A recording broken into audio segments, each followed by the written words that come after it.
Now, the official Suncoast weather with ABC7 meteorologist John Scalzi.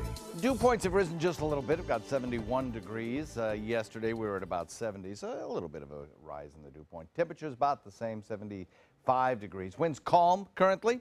We'll see them switch west today. Upper level winds are already to the west, and that has brought a few showers close to the coast.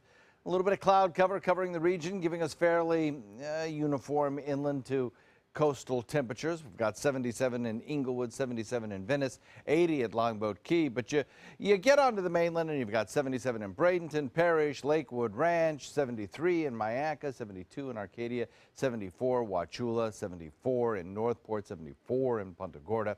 So fairly uniform temperatures. We have some showers out in Gulf waters, some of them producing some fairly heavy rain, but the tendency is for these showers to kind of weaken as they get closer to the coastline.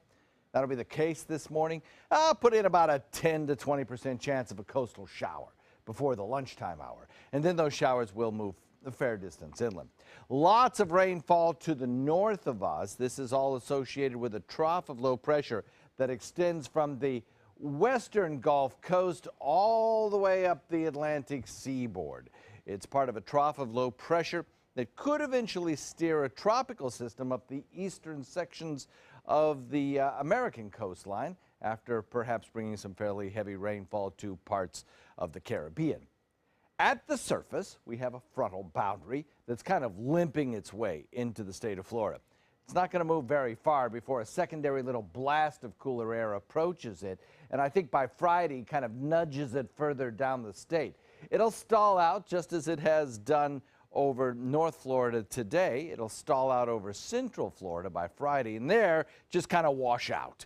But still, I'm hopeful, fingers crossed, that we get at least a couple of degrees of a dew point drop. It doesn't look as dramatic today as it did yesterday. And by dramatic, I mean, you know, you'll feel it. It'll be comfortable. It won't be a huge change in our relative humidities, but a little bit, a taste, so to speak.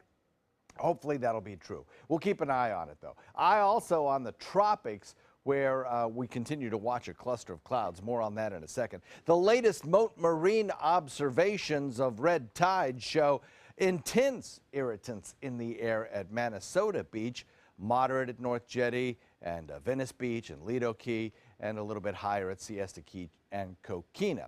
So we'll watch for that. Shower activity today puts the heaviest of the rainfall in inland areas, but perhaps nudged a little bit closer to the coastline as we have a little more moisture in the air. 97L forecast track carries it into the Caribbean, hooks a sharp right-hand turn, and then carries it next week up the Atlantic coast. Maybe. We'll see. It's very possible that it could still impact the state of Florida. It's too early to tell. We'll keep you posted. Southwest wind coming in at about 5 to 10. That'll bring you a light chop 2-foot season. The extended range forecast shows some nice weather coming our way for the remainder of the week. Pretty typical stuff for Florida at this time of year. And then as we head into next week, eyes are on the tropics. Back to you guys.